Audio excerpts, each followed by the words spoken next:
자, 일단 오늘은 우리 반어를 배우게 될 텐데 뜻을 보시면 자, 반어는 표현하고자 하는 내용을 반대되게 나타내는 그런 표현이죠. 그래서 쉽게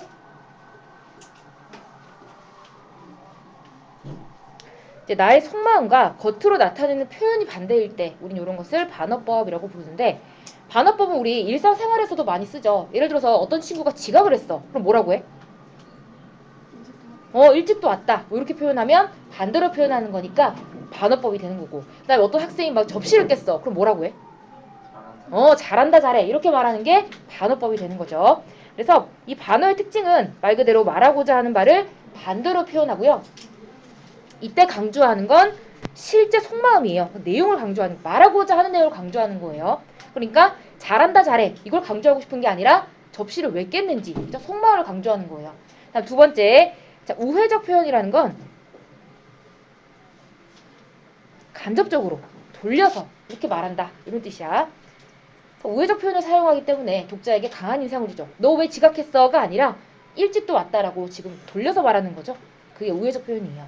그래서 반어에서 가장 유명한 시가 여기 밑에 나와 있는 진달래꽃인데 예를 들어서 반어를 그냥 사용하지 않고 나보기가 역겨워. 그러니까 내가 사랑하는 사람이 내가 역겨워서 떠난대. 그러면 슬퍼서 눈물을 흘린다라고 이거 직접적으로 울겠다고 이야기하는 거죠. 근데 만약에 이걸 반어를 사용해서 표현하면 나보기가 역겨워 가실 때는 죽어도 눈물을 안 흘리겠다라고 하는 건데 사랑하는 사람이 날 떠나 울지 않을 수 있을까? 펑펑 울겠지. 근데 울지 않는다고 겉으로만 울지 않는다고 얘기한 거야. 그러니까 속마음은 눈물을 흘리겠다는 거죠. 그래서 이렇게 반대로 표현하는 게 반어를 사용한 표현이고요. 자, 그럼 옆에 일단 3번까지 풀고 그쪽으로 넘어가 볼게요. 세 문제만 풀어보세요. 밑에 답이 있지만 보지 말고 풀어볼게요.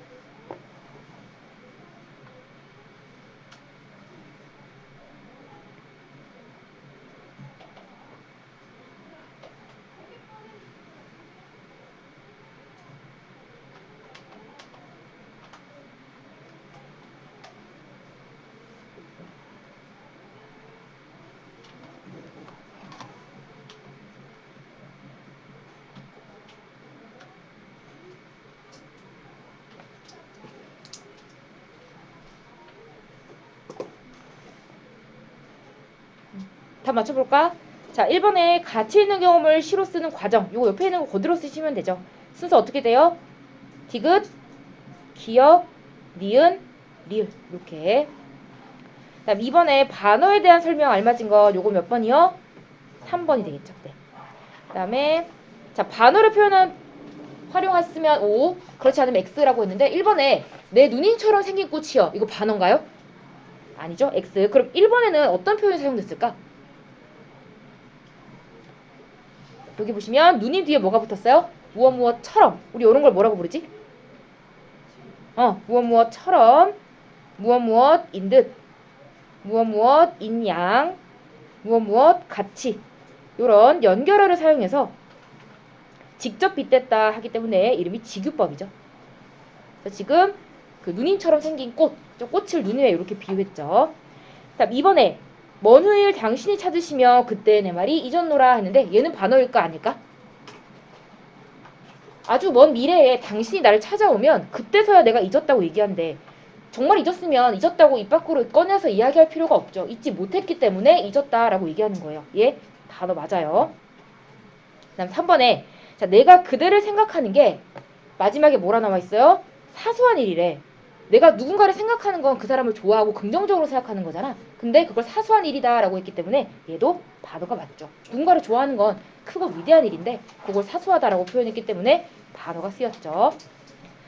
자, 그 다음에 9쪽으로 넘어가서 우리 풍자는 조금 이따가 보고요. 밑에 여기 4번에 운율부터 먼저 볼게요. 자, 우리가 지금 오늘 배울 게 시랑 시조라고 했는데 결국 모두가 다 시예요. 시에서 가장 중요한 게 바로 이 운율이야. 그래서 우리 시를 다른 말로 혹시 뭐라고 하는지 아는 사람? 여러 가지 문학 중에서 유일하게 시만 운율이 있어. 운율이 있는 문학, 줄여서 뭐라고 부를까? 요즘 줄임말 유행이잖아. 운율이 있는 문학. 운문이야. 들어본 적 없어요, 운문? 운문 말고 뭐 소설이나 수필 같은 이런 줄글을 산문이라고 불러요. 산문. 그래서 운문하고 산문을 합치면 문학이 되는 거죠. 근데 심한 운문이에요. 운율이 있기 때문에. 그래서 운율의 특징 보시면, 자, 운율은 시를 읽을 때 느껴지는 말의 가락이고요. 또 다른 말로 리듬감이라고도 불러요. 운율, 말의 가락, 리듬감 세 개가 다 똑같은 의미야. 그래서 운율은 시에서 음악적인 효과를 담당해요. 마치 노래를 듣는 듯한, 그죠? 그래서 시의 분위기를 형성하는 그런 역할을 하는 게 바로 운율이고요. 두 번째는 운율이 주제도 더 효과적으로 전달하는 데 도움을 주죠. 우리 책에는 안 나와 있지만 운율의 종류 두 가지가 있는데 이건 아마 중학교 1학년 정도에 배웠을 거야. 혹시 아는 사람 있을까? 운율의 종류. 아무도 없군요. 자, 일단 운율은 내재율, 외형률 이렇게 두 가지로 나뉘어요. 자, 내재율 할 때 내는 한자로 안 내자죠. 그럼 외자는 뭐겠어요? 바깥 외자겠죠. 그래서 내재율 같은 경우는 운율이 시 속에서 은근하게 느껴지는 그런 운율을 내재율이라고 부르고요. 자, 시라면 무조건 운율이 있어요. 근데 겉으로 드러나느냐 드러나지 않냐의 차이야. 그래서 외형률 같은 경우는 운율이 겉으로 드러나게 돼요. 딱딱딱 떨어져요. 누가 읽어도 리듬감이 느껴져요. 겉으로. 그래서 보통 내재율은 현대시, 그다음에 형식이 자유로운 자유시에서 많이 나타나고요. 반대로 외형률 같은 경우는 현대시의 반대, 고전시, 자유시의 반대, 형식이 정해져 있는 정형시에서 많이 나타나요.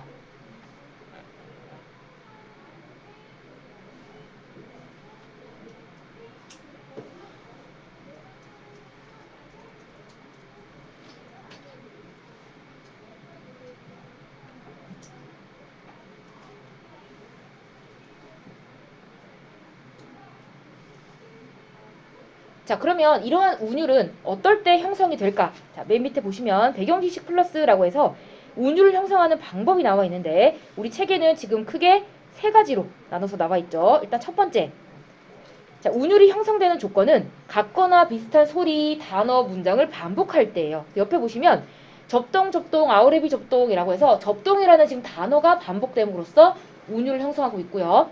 일단 두 번째는 일정한 음보를 반복한다라고 되어 있는데, 자, 음보는 시에서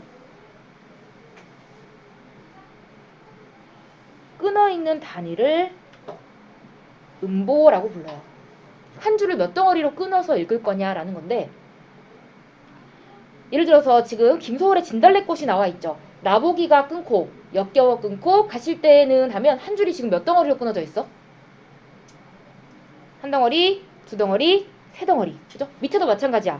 말없이 고의본에 들이우리다. 한 줄을 세 덩어리로 끊었죠. 그래서 이런 걸 삼음보라고 불러요. 앞에 내가 끊고 싶은 숫자를 붙이면 돼요. 삼음보. 이렇게 끊어있는 단위를 반복해서 운을 형성하는 걸 음보율이라고 부르고요.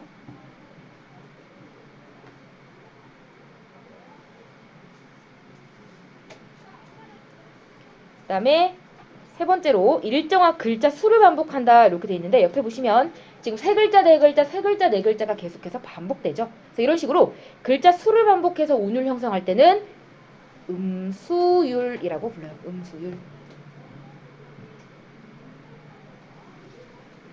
자, 그러면 공통적으로 드러나는 게 뭐냐? 운율은요, 무엇인가를 반복할 때 나타난다는 것을 알 수가 있죠.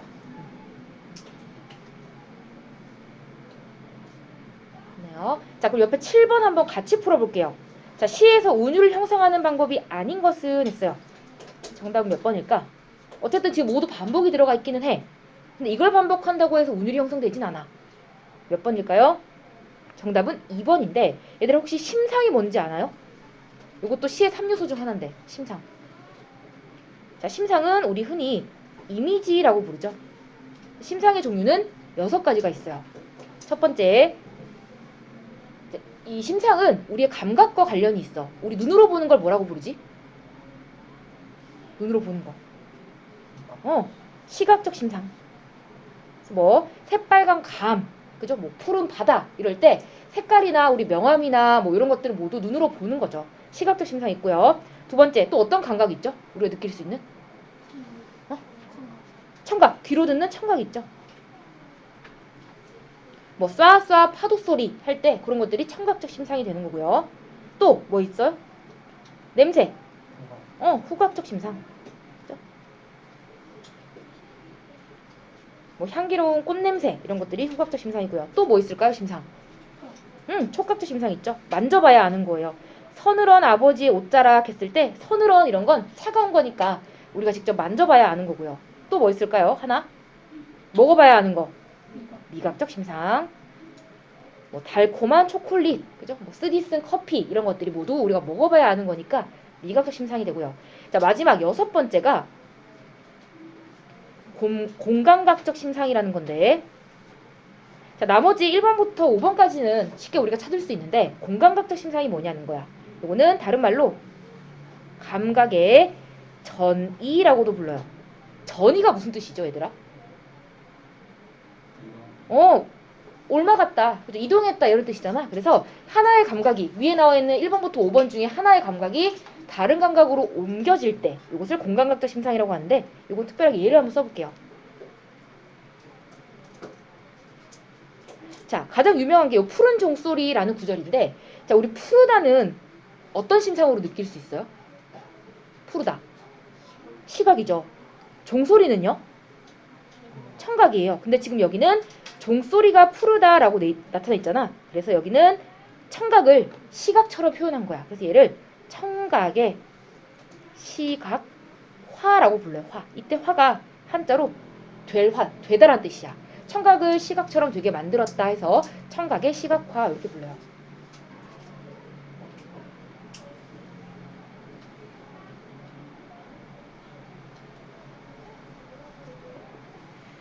됐나요? 그래서 이렇게 6가지 심상이 있는데, 이런 심상을 반복한다고 해서 운율이 형성되지는 않기 때문에 정답이 2번이 되겠죠. 자, 혹시 여기까지 이해가 안 되거나 질문 있는 사람 있을까요? 네, 없으면 우리 11쪽 넘어가서,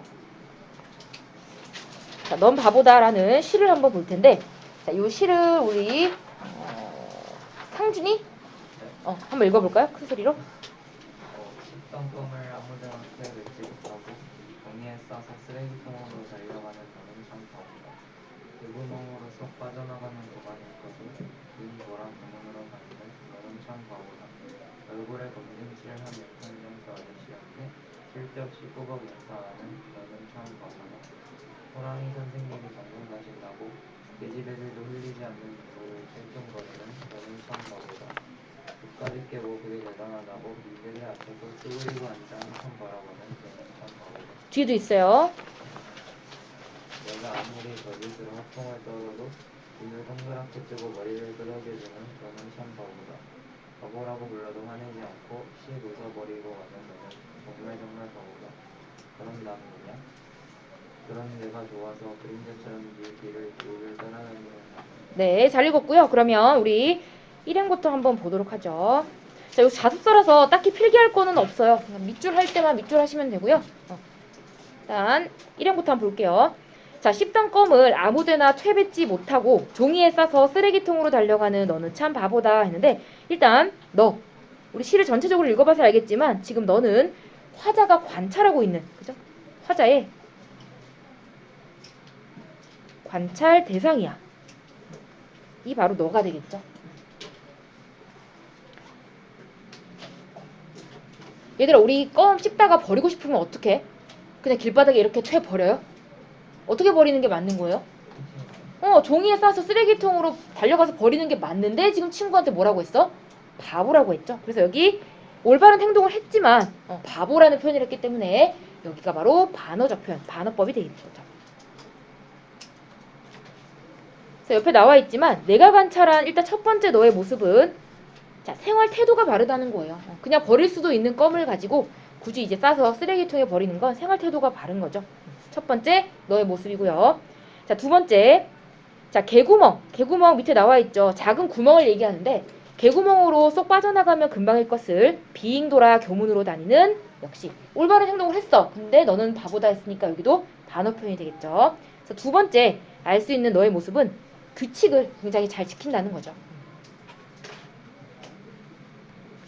그 다음에 여기 하나 요 비잉 같은 거 있죠. 얘들아, 비잉은 소리를 흉내낸 말이에요, 모양을 흉내낸 말이에요? 지금 비잉 돌아서 교문으로 간다잖아. 우리가 돌 때 비잉 소리 내면서 돌아요? 비잉은 모양이에요. 그래서 우리 모양을 흉내낸 말 혹시 뭐라고 하는지 아는 친구? 세 글자. 없나요? 모양을 흉내낸 말은 우리 으태어라고 불러요. 들어본 적 있을 거예요. 으태어. 그래서 비잉은 으태어예요.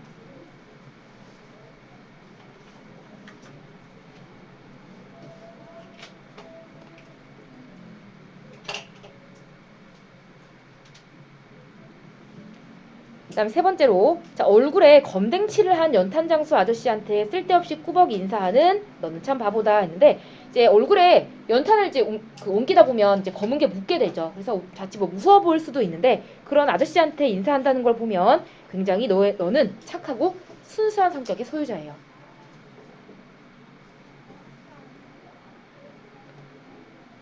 그 다음에 네 번째로, 자, 호랑이 선생님이 전근 가신다고. 자, 이 전근이란 단어가 어떤 학교에서 문제로 나왔는데, 전근은 밑에도 나와 있지만 근무하는 곳을 옮기는 거니까 어른한테만 해당이 되죠. 학생이 학교 옮기는 걸 뭐라고 부르지? 전학이야. 요거 문제로 나왔으니까 혹시나 모를 수 있으니까 뜻 잘 체크해 두시고요. 자, 호랑이 선생님이 전근 가신다고 계집애들도 흘리지 않는 눈물을 찔끔거리는 너는 참 바보다. 자, 계집애들도 흘리지 않는 눈물을 흘렸다라는 건 내가 관찰하고 있는 너의 성별을 알 수 있어요. 너의 성별은 남자죠, 남자. 그죠? 화자의 성별은 알 수 없지만 내가 관찰하고 있는 너의 성별은 알 수 있어. 남자라는 거예요.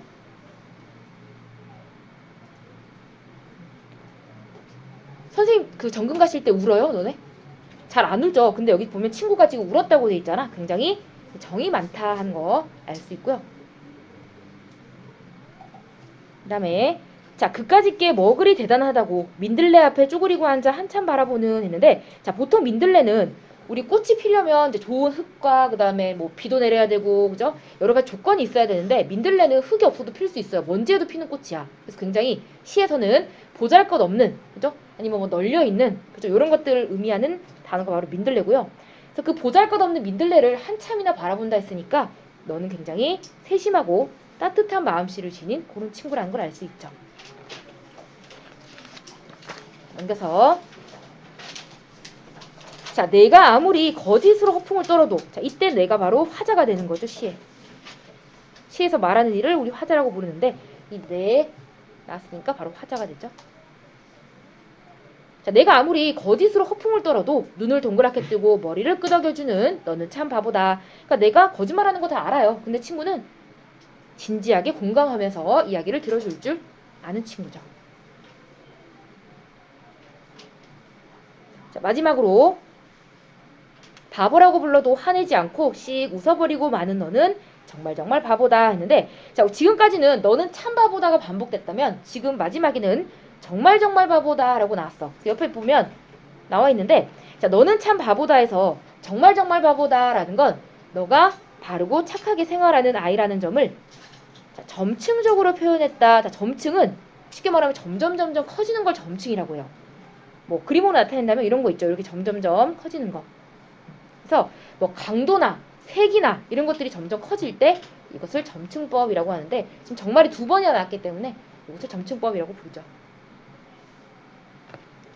그래서 바보라고 불러도 그냥 씨 웃어버린다. 그래서 마지막 친구의 특징은 밝고 수더분하다. 자, 수더분하다라는 건 예민하지 않다, 털털하다 이런 뜻이야. 그래서 1년까지 지금 착하고 바르게 생활하는 너를 화자가 뭐하고 있어요? 관찰하고 있는 게 1년의 내용이에요. 친구의 이러이러한 모습을 관찰했어. 자, 그래서 2연을 보시면, 자, 그럼 난 뭐냐? 그런 내가 좋아서, 자, 직접적으로 이야기를 했죠. 내가 좋다고. 그 다음에 그림자처럼. 자, 우리 조금 전에 봤죠? 뭐뭐처럼, 인듯, 인양 이런 거 직유법이죠. 그만큼 졸졸 따라다닌다는 거죠. 가까이에서. 자, 그런 내가 좋아서 그림자처럼 내 뒤를 졸졸 따라다니는 나는. 그래서 1년에서 친구의 모습을 관찰했다면 2년에서는 그 이유가 나와 있죠. 왜? 너를 좋아하고 본받고 싶기 때문에. 그래서 관찰 이유가 2년에 나와 있어요.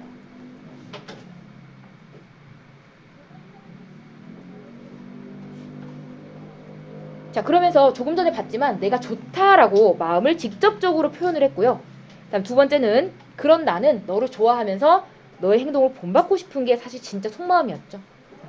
그렇기 때문에 바보라고 표현한 것이 반어 표현이었다라는 걸 알 수 있죠.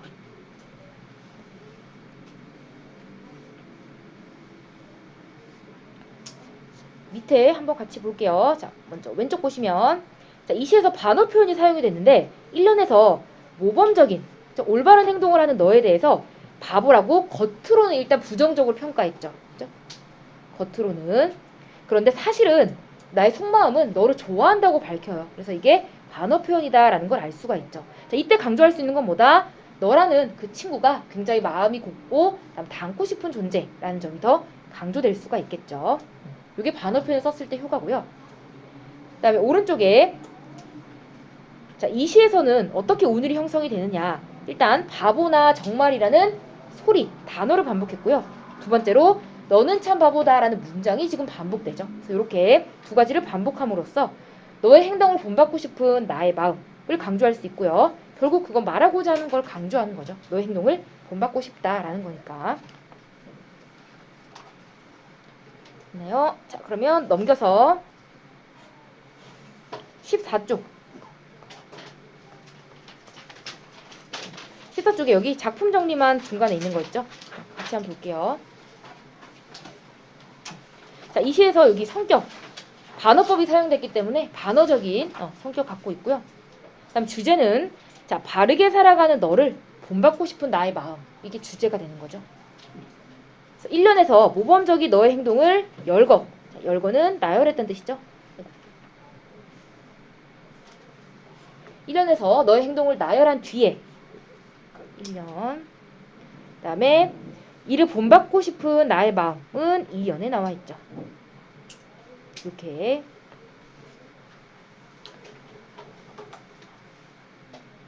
그리고 자, 너는 참 바보다라는 말을 반복해서 운율을 형성하고 있고 그 다음에 가장 중요한 건 반어를 사용했다는 거죠.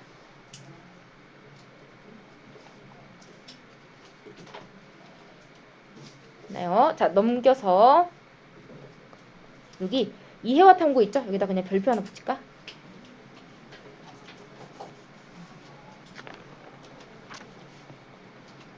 자, 시를 한번 정리해보자 했는데 일단 1년에서 알 수 있는 너의 모습 일단 시계 방향으로 한번 보시면 첫 번째가 씹던 껌을 종이에 싸서 쓰레기통에 버리고 그다음 뭐 개구멍으로 가지 않고 교문으로 다니거나 그다음에 얼굴에 검댕칠을 한 연탄장수 아저씨한테 인사를 하고 그다음 선생님이 정근 가신다고 눈물을 흘리는 정이 많은 모습 그리고 보잘것없는 민들레를 관심 있게 보는 세심한 마음 그리고 친구의 허풍도 진심을 다해 들어주고 그다음에 놀림도 웃음으로 받아 넘기는 이런 1년에서는 너의 모습을 지금 중심으로 1년이 진행이 되고 있고 그다음 2년에서 이제 나의 태도가 나오는데 중요한 건 여기 네가 좋아서 따라다닌다라고 직접적으로 그죠?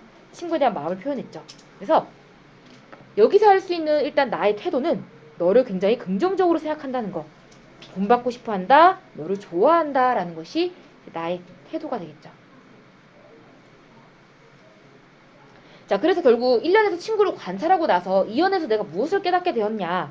결국 너의 순수하고 따뜻한 마음에 감탄하고 난 결국 너를 좋아한다는 거예요.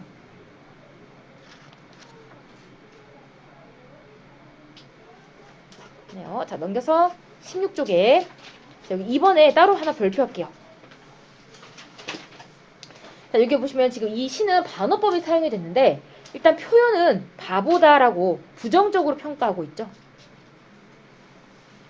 겉으로는 부정적인 평가를 하지만 사실 속마음은 어때요? 너는 좋은 아이고 따뜻하고 정직하고 순수한 착한 아이다라는 사실 속마음은 긍정적으로 너를 생각하고 있죠. 그래서 이 둘이 지금 반대가 되고 있기 때문에 이렇게 반대되게 표현하는 반어법을 사용했다. 이렇게 볼 수 있죠.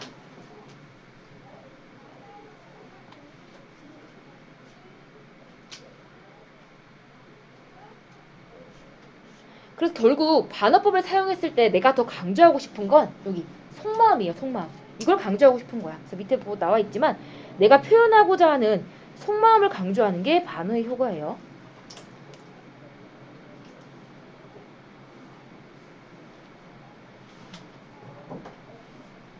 네요. 자, 3번의 운율 형성 요소는 5분 쉬고 보도록 할게요. 참고로 시간표 저기 붙어 있으니까 저기 보고 참고하시면 돼요. 5분 쉬고 다시 볼게요. 종 치면 나가주세요.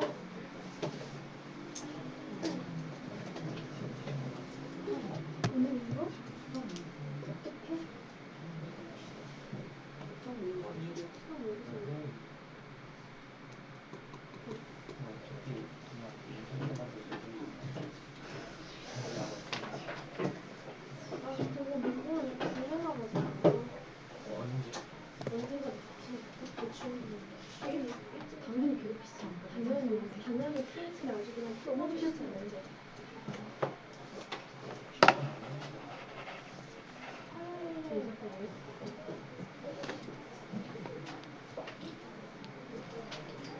자, 3번부터 볼게요. 그래서 이 시에 사용된 운율 형성 요소 그리고 표현의 효과를 알아보자 했는데 지금 넌 바보다 같은 경우는 정말 바보라는 시어 단어를 반복하거나 그다음 너는 참 바보다라는 문장을 반복해서 운율을 형성하고 있죠. 이렇게 두 가지.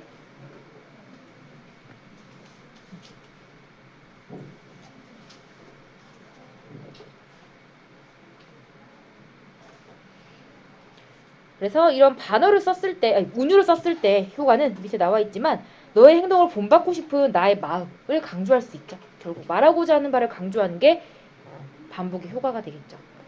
중요한 것으로 우리 자주자주 얘기하잖아. 그래서 반복은 결국 강조랑 관련이 있다고 보시면 되고요. 자, 그 다음에 17쪽으로 넘어가면 여기 두꺼비 파리를 불고라는 시조가 한 편 나오는데 요거를 보기 전에 우리 다시 앞에 9쪽으로 한번 가볼까요? 9쪽으로 가서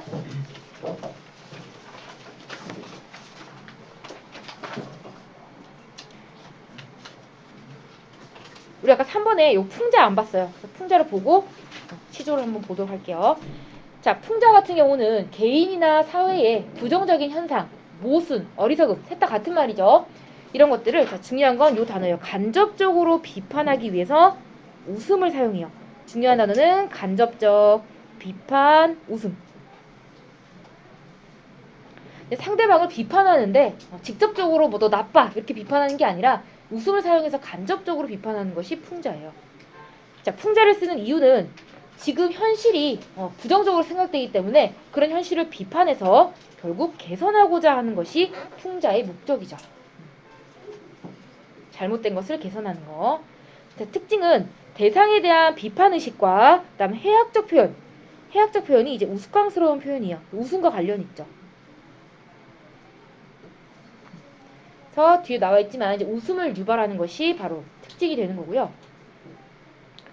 자, 풍자를 썼을 때 효과는 웃음 뒤에 숨어있는 대상의 부정적인 모습을 우리가 즉시 이제 똑바로 바라볼 수 있는 그런 통찰력을 갖게 한다던가 읽는 이에게 대상에 대한 비판의식을 갖게 하기 때문에 이제 웃음으로 같이 공감대를 형성할 수 있다라는 게 풍자의 뜻이에요. 자, 지금은 풍자가 무슨 말인지 어려워서 잘 이해가 안 될 텐데 뒤에 시조를 보면 뭘 풍자하고자 하는지는 좀 이해가 쉽게 될 거예요.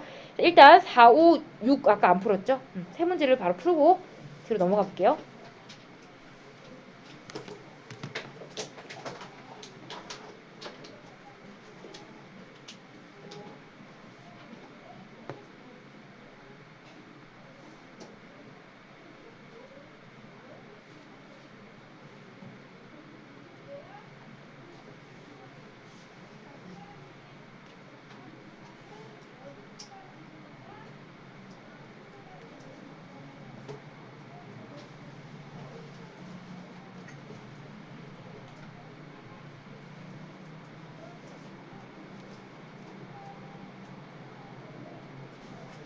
한번 맞춰볼게.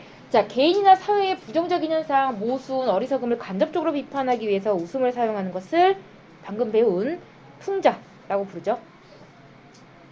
그 다음에 알맞은 것끼리 묶으면 풍자는 여기 기역, 운율은 니은이 되겠죠. 그 다음에 3번에 자신의 경험을 풍자로 표현하기에 적절하지 않은 것. 요건 답 몇 번인가요? 2번이죠. 빗대어 표현하는 거랑 풍자랑은 상관이 없죠. 빗대어 표현하려면 비유로 써야겠죠. 비유. 자, 다시 17쪽으로 가서요.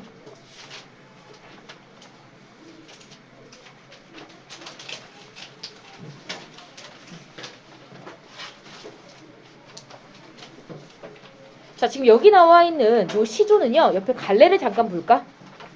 사설 시조라고 돼 있어요. 시조. 시조 중에서도 사설 시조가 이 글의 갈래인데 어디 우리 빈 공간 있으면 여기 바로 위에 여기 쓸까요? 빈 공간에다가 시조의 특징을 적고 시조 들어가 볼게요. 자, 시조는 고려 말에 형성이 되어서 현재까지 창작되고 있는 우리나라 고유의 정형시예요.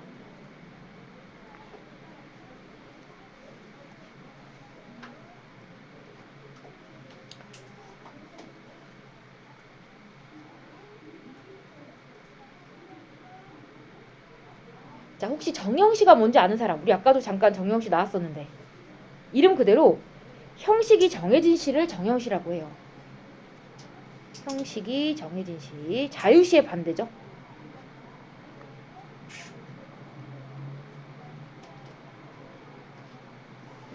자, 그래서 시조는 형식이 정해져 있기 때문에 이 형식이 중요한데, 자, 첫 번째 시조의 형식은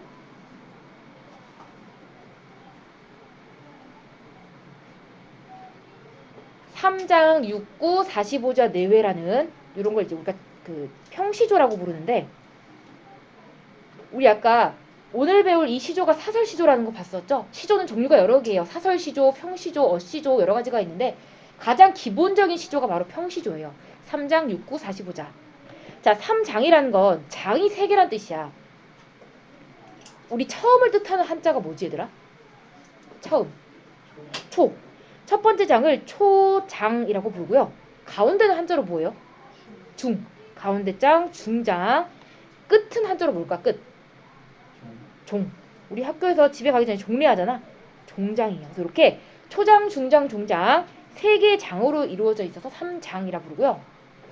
그 다음에 육구는 이따가 설명하고, 자, 45자라는 건 시조에 쓰인 글자를 다 더하면 45자. 근데 내외니까 좀 넘을 수도 있고 부족할 수도 있겠죠. 그다음 두 번째, 자, 시조는 무조건 4음보예요. 우리 아까 음보 배웠죠? 끊어읽는 단위가 음보잖아. 그럼 4음보라는 건 한 줄을 4덩어리가 나오게 끊어서 읽으란 얘기야. 그래서 아까 우리 여기 초장, 중장 쓰는 거에다가 이렇게 만약에 이게 한 덩어리야. 이렇게 한 3개, 4개. 한 줄을 이렇게 4덩어리로 끊어서 읽었을 때 보통 한 칸에 3글자에서 5글자를 넣으면 돼요. 그 뒤에서 끊으면 돼. 중장도 마찬가지로 이렇게 4덩어리로 끊어서 읽는 거야. 종장도 마찬가지고요. 이렇게 4덩어리로 끊어서 읽는 게 4음보였죠 아까. 자, 그 중에서 여기 육구 있죠? 육구는 이 음보가 1구랑 똑같아요. 그럼 아까 우리 옆에 여기 4음보 있었잖아. 그 중에서 이 음보씩을 이렇게 묶는 거예요. 그러면 큰 동그라미가 6개가 나오죠. 6, 9가 되죠. 이렇게.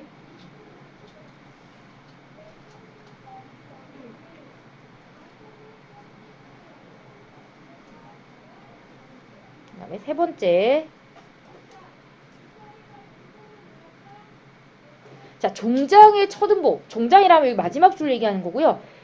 첫음보는 여기 1, 2, 3, 4음보 중에 첫 번째 거니까 이 자리를 얘기하는 건데, 이 자리는 무조건 3글자로 고정이야. 그래서 글자는 우리 음절이라고 부르죠. 3음절 혹은 3글자. 이 자리는 무조건 3글자로 글자 수가 고정이야.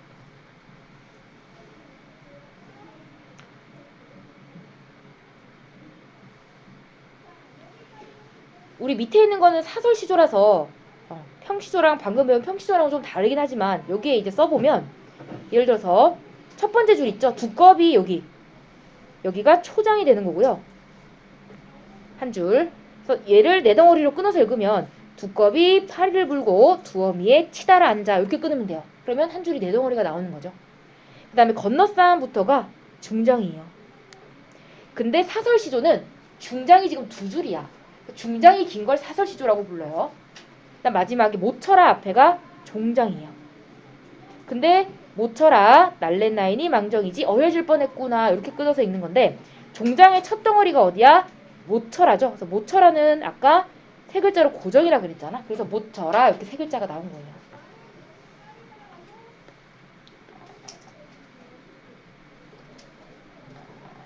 됐나요? 자, 그러면 이 시조의 내용을 한번 볼 텐데 시조를 한번 보시면 자, 두꺼비가 파리를 물고 두엄은 이제 뭐 걸음이야. 걸음이 앉아 있어.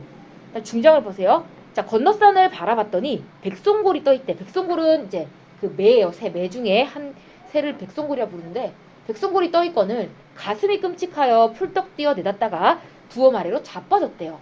그래서 종장은 두꺼비의 대사예요. 두꺼비가 뭐라고 하느냐? 자, 모처라는 마침이야. 아우, 마침 날렛나인이, 그러니까 내가 날쌔기의 망정이지 어혈, 피멍들 뻔했구나 라고 지금 이렇게 얘기하고 있는 게 일단 전체적인 시조의 내용이야. 자, 여기서 중요한 건 일단 첫 번째 두꺼비, 그 다음에 파리, 백송골 이렇게. 자, 두꺼비가 파리를 입에 물고 있다는 점에서 지금 두꺼비는 파리를 괴롭히는 거니까 여기 밑에 다 써있죠. 두꺼비 같은 경우는 백성을 괴롭히는 탐관오리예요. 그리고 그 탐관오리에게 피해를 받고 있는 파리는 힘없는 백성이 되고요. 그다음 두꺼비가 지금 자기보다 약한 존재인 파리는 괴롭히고 있으면서 자기보다 강한 존재인 백성골, 여기 나와있죠. 더 힘 있는 권력자 백성골이 나타났더니 무서워서 두엄 아래로 자빠졌죠. 그래서 결국 그럼 이 그 시조에서 풍자하고자 한 대상이 누구야? 가장 나쁜 게 누구예요?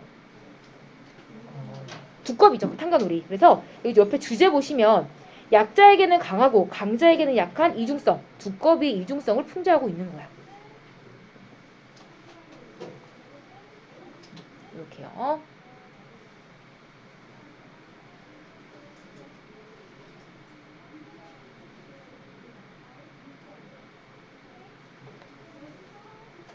그래서 지금 두꺼비를 우스꽝스럽게 나타내면서 비판하고 있기 때문에 여기서는 풍자가 사용이 됐고요. 마지막 줄에 보시면 얘들아, 지금 두꺼비가 뭐라고 얘기했어? 아까 내가 날쌔기의 망정이지 다른 사람이었다면 피멍이 들었겠다라고 지금 이야기하는 걸로 봐서 자기 자신을 칭찬하고 있어요. 우리 자기 자신을 칭찬하는 사자성어 뭐라고 하죠? 자화자찬. 그 다음에 여기 밑에도 나와 있지만 두꺼비가 사실 허세를 부리는 거야. 내가 그 백성골이 무서워서 떨어진 거면서 괜히 자기가 날쌔다고 지금 자랑을 하는 허세를 부리고 있죠. 그래서 허세는 허장성세의 줄임말이야. 이렇게 두 가지 사자성어 알아두시면 되고요.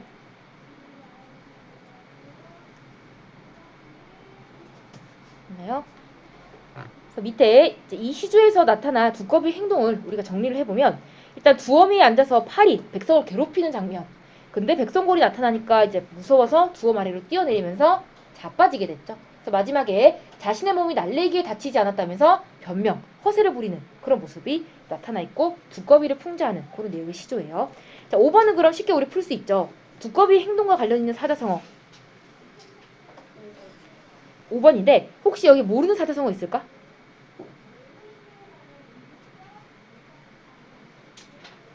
다 아나요? 각골란망 혹시 들어본 적 있는 사람? 골자 정도는 알죠? 골. 무슨 골? 뼈골이잖아. 그래서 이거는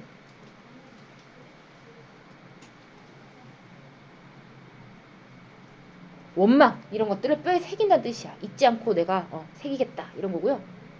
나 괄목상대는 들어본 적 있어요? 괄목상대. 상대가 뭐 놀라게 혹은 뭐 몰라보게 변했을 때 긍정적으로 변한다는 뜻이야. 동병상련은 알죠? 이건 뭐죠? 같은 병을 앓는 사람끼리 느끼는 처지니까 비슷한 처지 공감하는 거고요. 유비무환은 그렇지. 미리 준비가 되어 있으면 걱정할 거리가 없다. 이런 뜻이죠. 사자성어는 따로 이제 시간 내서 외우지 마시고 이런 식으로 이제 나왔을 때 써서 외우시면 되겠죠. 자, 한 장 넘겨서 18쪽 볼까요? 썼으면?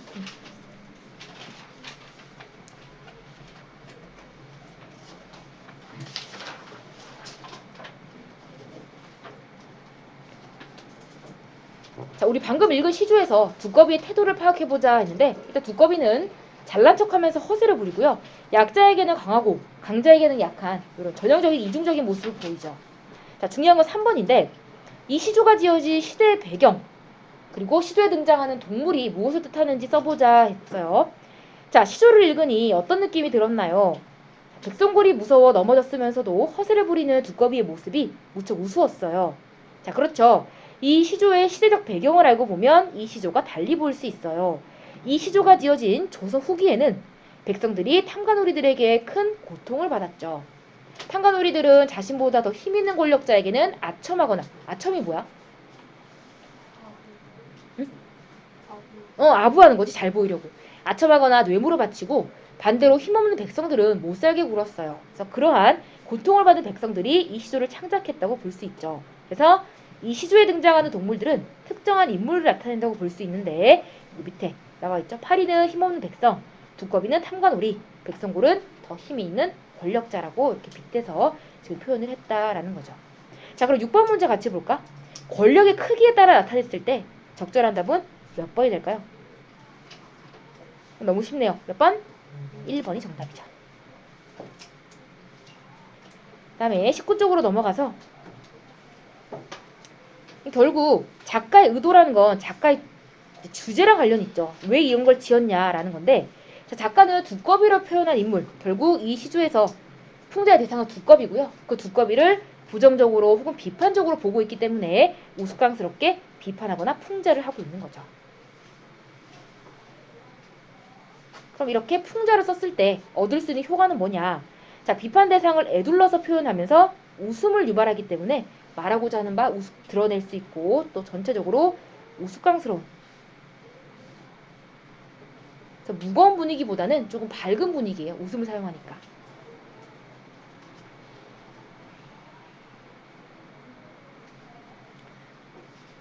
자, 그 다음에 6번도 중요한데 아까 전에 이 시조는 무조건 사음보라 그랬죠? 네 덩어리로 끊어서 읽으면 되는데 이 끊어서 읽는 거 잘 봐두세요. 특히 초장하고 중장 여기 아까 중장의 첫 번째 이 덩어리는 세 글자로 고정이라고 했었죠. 그래서 다 네 덩어리로 끊어서 이렇게 읽으시면 되고요. 얘는 지금 사자시조니까 중장이 긴 거죠. 여기가 아까 초장, 중장, 종장이었어요. 이런 식으로. 그래서 일정한 음보.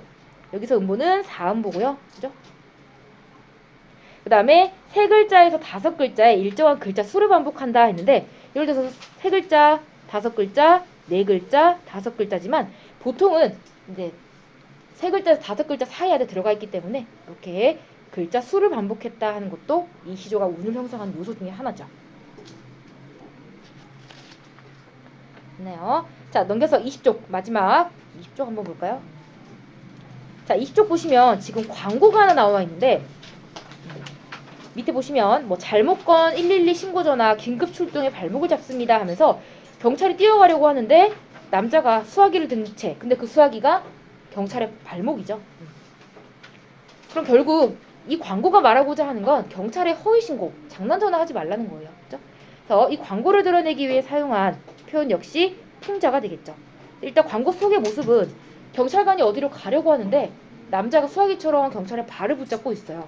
그래서 웃음을 유발해서 그렇죠? 허위 신고를 하지 말라는 그런 이제 메시지를 전달하고 있는 풍자 표현이고요. 그러면 이 허위 신고 하지 말라는 걸 반어로 나타내면 어떻게 나타낼 수 있냐? 여기 허위신고 덕분에 번개같이 출동한다거나 혹은 허위신고 감사합니다. 반대로 말하면 적절한 반어 표현이 되는 거죠.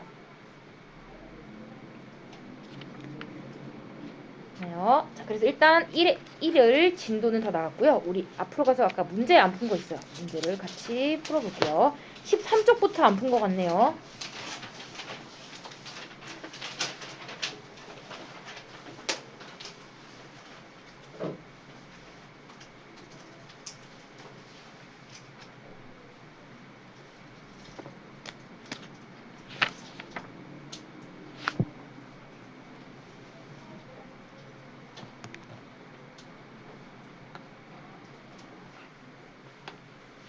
답 맞춰볼까? 1번 13쪽. 자, 이 시에 대한 설명으로 가장 적절한 것은 했는데 정답 몇 번이죠? 3번이 정답이죠. 나머지는 읽어봤을 때 다 해당되는 게 없고요. 2번은요. 1년에서 대상의 모습을 바라보면서 관찰하죠. 3번. 그 다음에 3번은 너를 바라보는 시각. 긍정적이죠. 혹시 여기 모르는 단어 있어요? 자, 4번에 요거 단어가 쓰인 거 모두 찾으시오 했어요. 2개죠. 너는 참 바보다. 그 다음에 정말 정말 바보다. 이렇게 2개 쓰시면 돼요.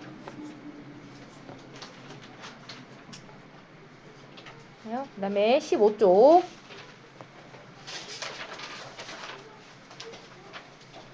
자, 내가 관찰한 너의 모습으로 적절한 것은 했네요. 정답 몇 번이죠? 4번. 또 세심한 모습할 수 있었고요. 자, 이번에 반어 표현을 사용한 시인의 의도. 이거는 속마음을 강조하는 거니까 2번이 정답이죠. 그 다음에 3번에 이 시에서 운율 형성하는 요소 몇 번인가요? 바보랑 정말. 그죠? 같은 단어. 얘들 혹시 2번은 뭐라고 하는지 알아요? 첫 연과 끝 연을 반복하는 거. 시에서. 첫 연을 우리 머리라고 생각하면 머리가 한자로 수. 그 다음에 끝은 꼬리예요. 수, 미. 꼬리 미자죠. 서로 상, 그다음에 관련할 관 해서 수미상관이라고 불리죠.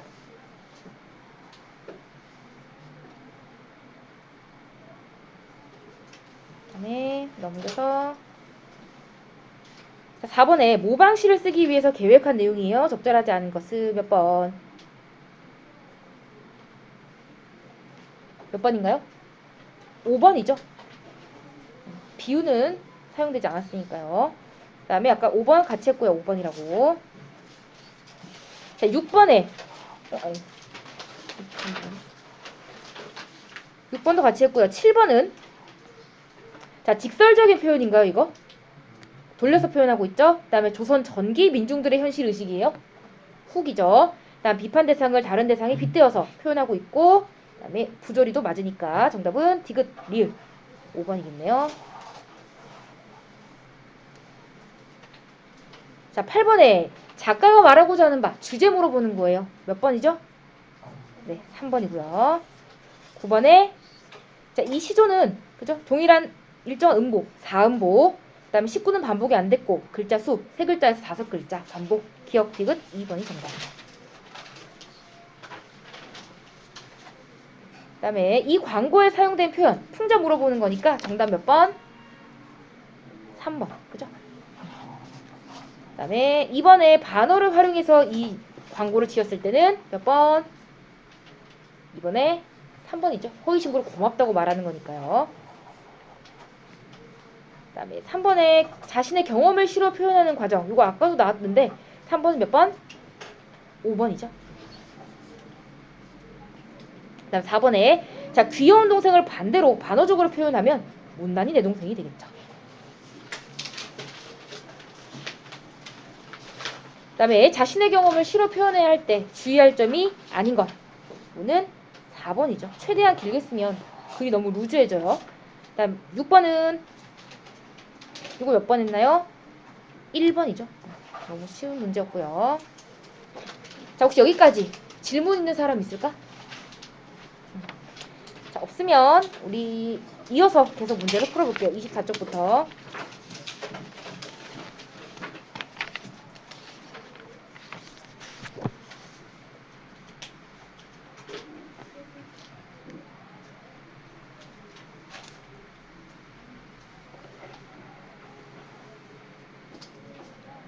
자, 1번에 가치 있는 경험을 시로 표현하기 위한 작가의 구상, 적절하지 않은 것은 했는데 정답 몇 번이죠? 3번. 그죠? 일상 경험도 다 포함할 수 있고요. 자, 2번에 얘는 반어법을 썼을 때를 얘기하는 거죠. 그럼 몇 번? 몇 번인가요? 알맞지? 아니네. 효가 적절한 거네. 4번이 정답이죠. 그 다음에 3번은요. 3번에 2번이죠. 풍자니까. 그다음에 4번은 반복이죠. 3번이 되겠죠. 그래서 1번 이 시에 대한 설명 적절한 것 몇 번? 몇 번일까요 이거?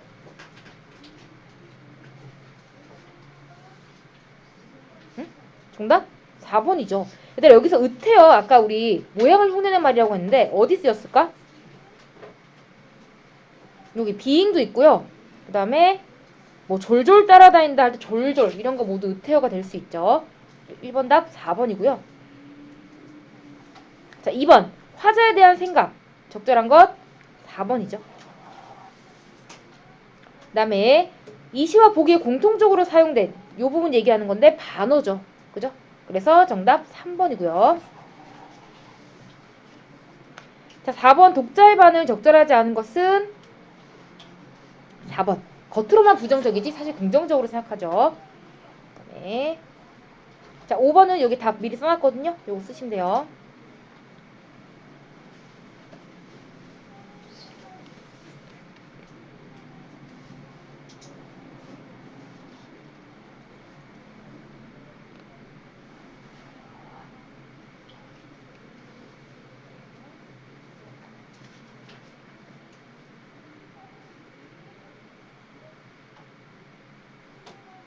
자 6번에 기억이 쓰인 표현 방법이 사용되지 않은 것 반어가 아닌 걸 고르면 되죠.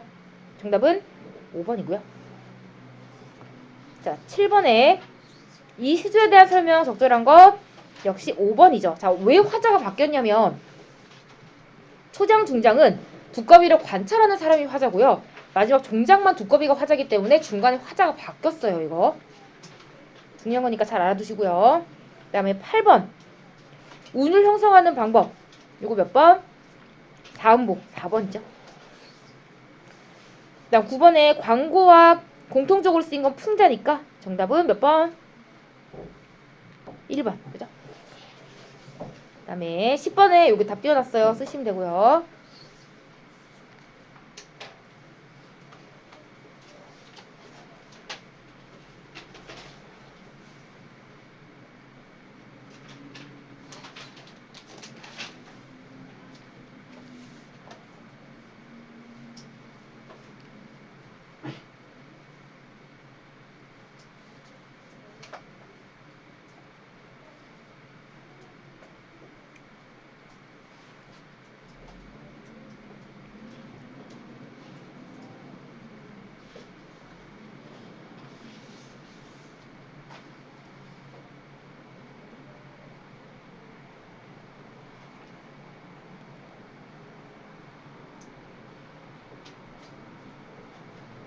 넘어가도 되나요? 자 11번에 몇 번인가요? 적절한 것 1번이죠. 나라는 말이 있으니까. 그 다음 12번에 너의 특성 요거는 규칙을 잘 지키고 그죠? 그 다음에 애정도 갖고 있어요. 4번이 정답. 13번 가에 활용된 주된 표현 단어법 얘기하는 거죠? 2번 이전노라 요거 단어예요. 자 요거 잠깐 볼게요. 1번에 자 무정한 물결이 그 그림자를 멈출 리가 있으랴 여기는 어떤 표현 방법을 사용했을까? 여기 맞아 보고 여기가 힌트인데 얘는 어떤 표현 방법이 사용됐을까요? 지금 여기 마지막에 얘들아 문장 부호를 하나 붙이면 어떤 문장 부호가 가장 어울려? 뭐 느낌표, 물음표 여러 가지. 응? 물음표. 왜? 형식이 지금 의문문이에요. 근데 얘들아 이 문장 자세히 보면 이게 정말 궁금해서 물어보는 문장이에요?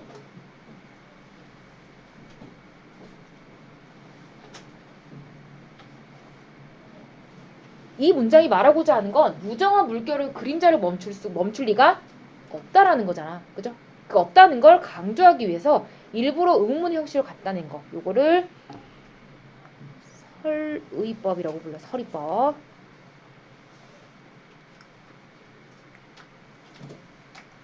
형식만 의문문인 거고요. 결론은 독자가 내리는 거예요.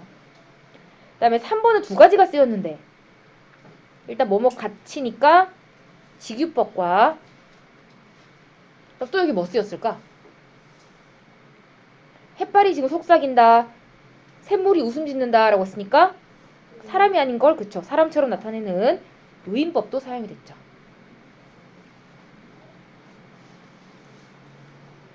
그 다음에 4번에 산산이 부서진 이름이여 허공 중에 헤어진 이름이여. 지금 여기 보시면 감정을 막 격하게 드러내고 있어. 이거는 영탄법이고요.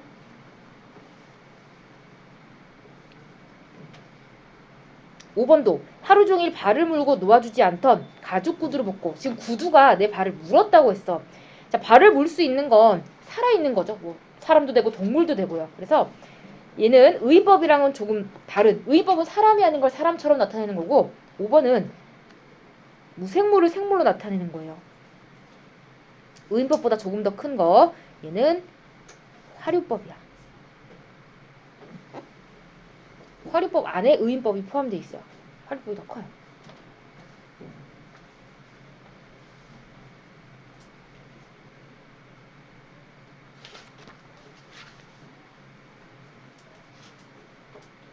네, 또 넘겨서 14. 자, 나와 같은 갈래의 특징. 요거 시조 얘기하는 거죠. 요건 답 몇 번인가요? 우리 고유의 정형시, 외형률이고요. 그 다음에 초장, 중장, 종장 3장으로 이루어지니까 정답 바로 1번이 되겠죠. 14번. 자, 디귿이 틀린 이유는 현재에도 창작이 되고 있어요. 그죠? 그 다음에 초장의 첫 마디가 아니라 종장의 첫 마디가 고정이 되는 거죠. 그래서 정답은 1번이고요. 자, 15번. 나를 읽고 난 반응 중 가장 적절한 반응은 요건 2번이 되겠죠. 풍자니까. 16번에 자, 요거 중요한 문제죠. 바르게 끊어 읽은 거. 일단 네 덩어리가 나와야 되고요. 한 칸에 세 글자에서 5글자 집어넣으면 되죠. 정답 2번이요. 17번에 기억과 관련된 사자성어 허장성세랑 자화자찬. 정답은 3번이 되겠네요. 그 다음에 자 18번에 아까 요거 우리 읽었던 거니까 요건 패스하고요. 그래도 적절하지 않은 거. 정답 몇 번이죠? 정답 몇 번 했나요? 5번이 되겠죠. 자, 여기 19번도 쌤이 답 써놨어요. 쓰시면 돼요.